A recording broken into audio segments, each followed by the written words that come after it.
Halo semua, perkenalkan saya Lia, CPNS di Kementerian Pekerjaan Umum, Subdirektorat Pengadaan Tanah, Direktorat Jalan Bebas Hambatan, Bina Marga. Hari ini saya ingin berbagi pemahaman saya dan membagikan refleksi pribadi sekaligus menyampaikan tekad saya untuk mengaktualisasikan nilai berorientasi pada pelayanan dan akuntabel dalam pekerjaan saya sebagai ASN.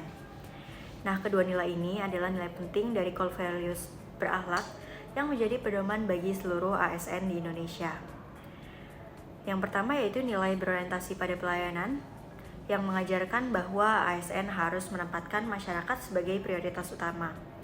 Pelayanan itu bukan sekedar kita memberikan jawaban atau menyelesaikan administrasi, tetapi bagaimana kita benar-benar hadir untuk memahami kebutuhan dari masyarakat.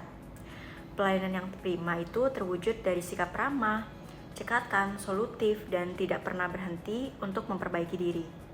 Bagi seorang ASN di Kementerian PU, sikap ini terlihat dari bagaimana setiap infrastruktur yang dibangun, baik itu jalan, jembatan, atau bendungan itu, semuanya dirancang untuk memberikan manfaat sebesar-besarnya bagi rakyat.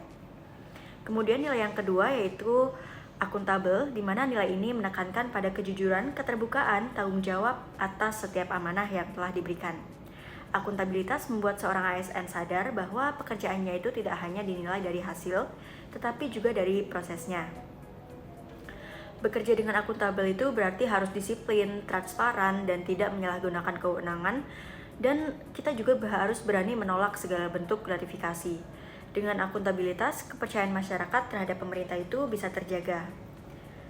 Nah, sebagai CPNS yang saat ini ditempatkan di Subdirektorat Pengadaan Tanah, Jalan Bebas Hambatan, jadi saya itu merasakan betul bagaimana nilai pelayanan dan akuntabilitas itu harus hidup dalam setiap aktivitas yang saya lakukan sehari-hari. Misalnya dalam hal pelayanan, saya sering membayangkan bagaimana posisi masyarakat yang tanahnya itu terdampak pembangunan.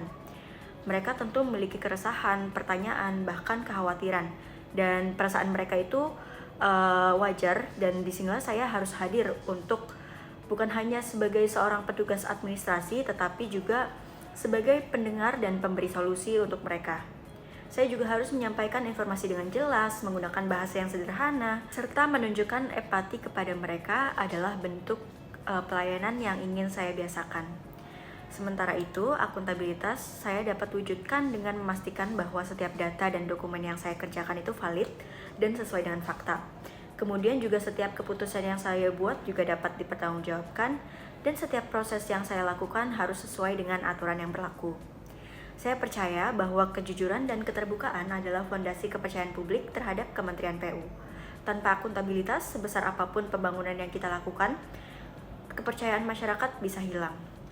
Nah, dari pembelajaran hari ini, saya semakin mantap untuk membangun personal branding sebagai ASN PU yang melayani dengan tulus dan bekerja dengan integritas.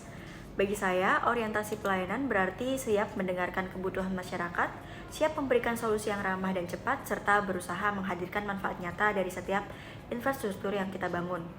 Sedangkan akuntabilitas berarti bekerja dengan jujur, disiplin, dan transparan, serta berani mengatakan tidak pada praktik-praktik yang menyimpang. Saya juga ingin setiap orang yang berinteraksi dengan saya bisa merasakan nilai tersebut dan merasakan bahwa saya adalah ASN yang bisa dipercaya, ramah, berkomitmen, penuh pada integritas, dan mengutamakan pelayanan. Dengan begitu, saya tidak hanya membangun jalan atau jembatan, tetapi juga membangun kepercayaan publik terhadap Kementerian PU. Nah, demikian pemahaman, refleksi, dan unjuk tekad saya tentang nilai berorientasi pada pelayanan dan akuntabel. Semoga tekad ini menjadi pengingat bagi saya untuk selalu konsisten, dan semoga apa yang saya lakukan dapat memberikan manfaat sebesar-besarnya bagi masyarakat Indonesia. Terima kasih.